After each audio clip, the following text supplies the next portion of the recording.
prowadzenia nauki i zajęć pozalekcyjnych do stanu zdrowia indywidualnego pacjenta.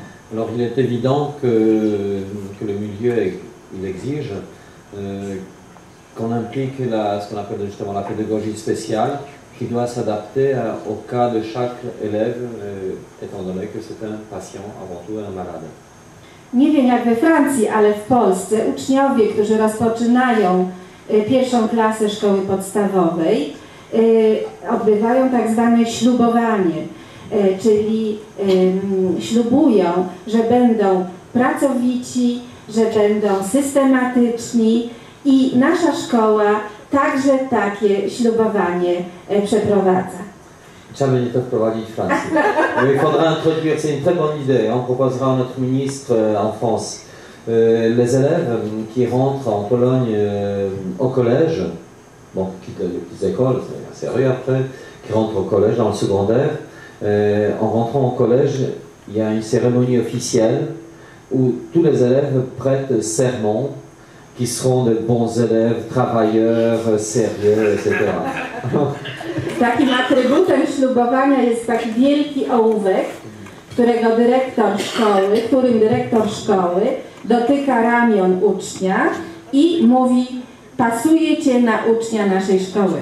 Alors c'est un adoubement en fait, hein, avec un grand crayon sur l'épaule, je t'adoube en tant qu'élève du secondaire. On va proposer ça en France. Nasi uczniowie także uczestniczą i sami organizują przy naszej pomocy uroczystości takie jak we własnej szkole macierzystej, jak w szkolnictwie otwartym. Tutaj zdjęcie z okazji uroczystości, z okazji Dnia Nauczyciela. Alors les enfants ici participent aux mêmes fêtes qui se déroulent dans les écoles extérieures ouvertes. Et là par exemple c'est la fête de l'enseignant. Il y a une fête de l'enseignant où les élèves fêtent leurs enseignants. Il faudra introduire en France aussi. Też we Francji to trzeba wprowadzić. Alors, comme vous comprenez, partout les élèves sont les mêmes, les professeurs sont les mêmes aussi, mais la pédagogie ici, pour des raisons évidentes, est différente. Et c'est ça la spécificité de cette école.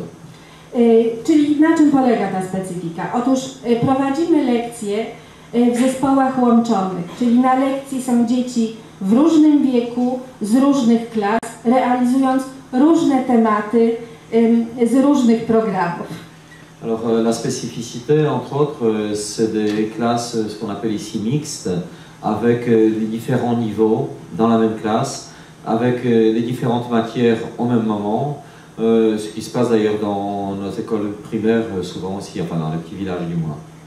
Ważne, dlatego że w latach 80., kiedy w Polsce była potrzebna olbrzymia pomoc. Pourquoi c'est si important? Parce qu'en Pologne, dans les années 1980, quand la Pologne avait besoin d'une aide importante, to dzięki ludziom wielkiego serca, takim jak pan doktor Jacek Rewerski, donc, grâce à des gens, je ne devrais pas dire au grand cœur, comme monsieur docteur Rewerski, do Polski trafiło kilka sztucznych nerek. Wtedy był to towar déficitowy. À cette époque-là, sont arrivés en Pologne plusieurs reins artificiels. À l'époque, c'était un produit totalement déficitaire ici.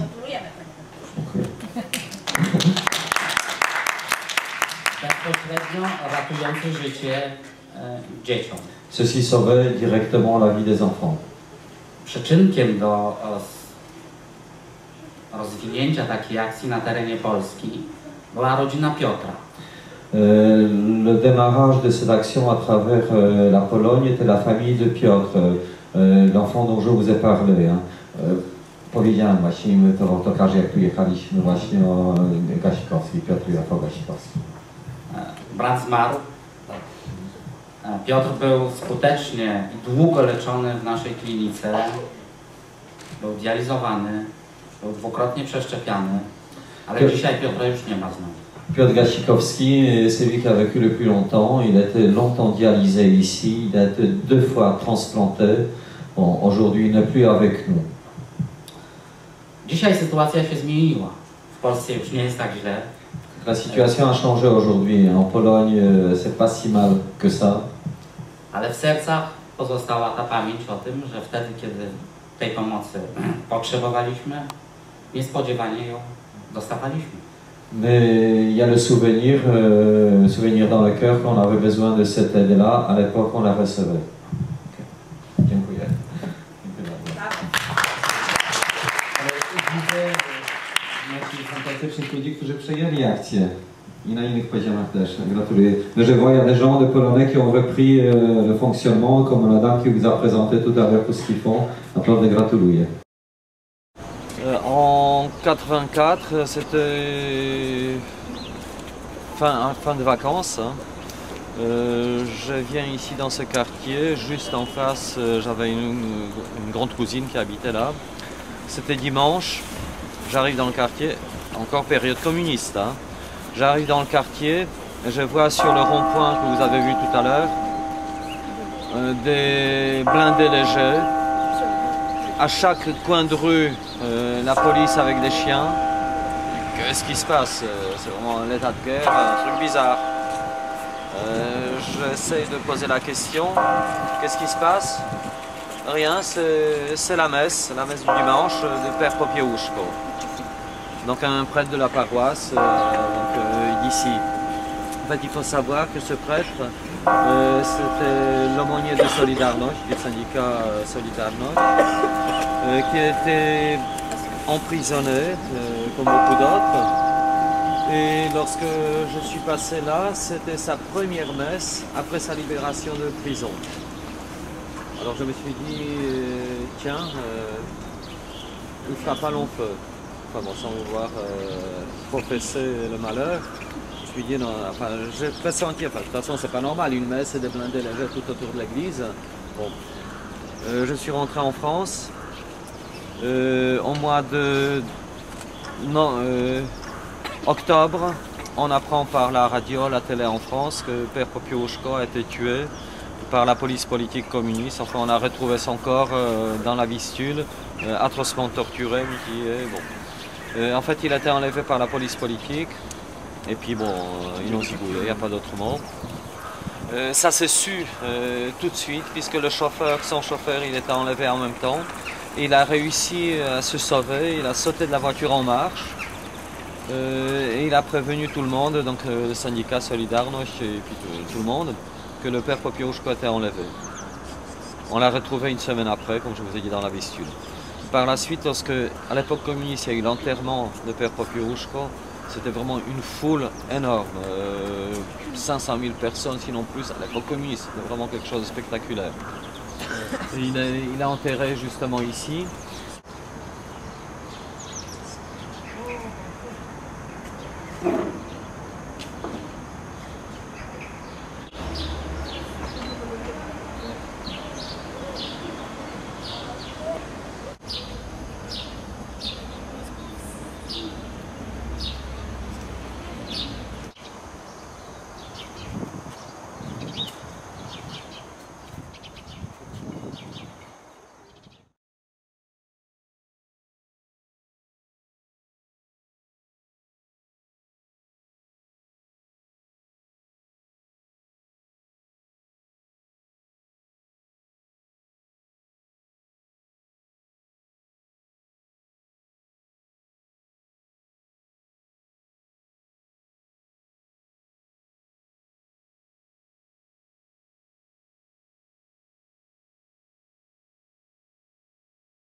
« 28 mai 1942. La vie devient ici de plus en plus difficile et insupportable. Il y a eu une nouvelle vague de décès à la suite des coups et des tortures subis durant l'interrogatoire, ainsi que des suicides. Et le plus pénible, le 9 mai, on a emmené 22 femmes et environ 200 hommes pour être fusillés. Nous en avons de nombreuses preuves. On les a sortis la nuit, presque nus. Ils m'ont beaucoup battu. Ils étaient 3, 2 hommes et une femme. Ils me mettaient un masque à gaz J'étouffais, je suis tombée de la chaise. Alors l'un d'eux m'a donné des coups de pied dans le dos. La femme me battait avec une règle. Je me suis évanouie. Alors ils m'ont versé de l'eau sur le visage pour me ranimer.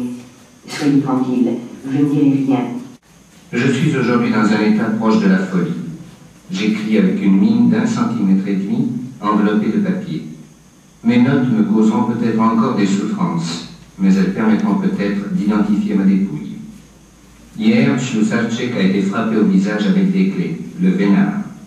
Il n'a que 3 traces de coups, alors que moi, mon Dieu, vous voyez cela sans rien dire.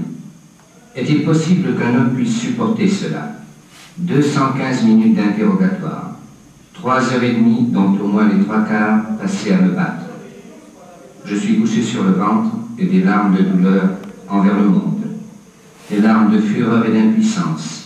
Des larmes d'humiliation me coulent des yeux. 11 Polonais et 3 Juifs ont été fusillés. Je les envie. Je sens que je ne supporterai pas un deuxième interrogatoire de ce genre. Dieu ce que je vais faire, mais je n'en peux plus. De toute façon, je dois mourir, et pourquoi dois-je encore souffrir avant?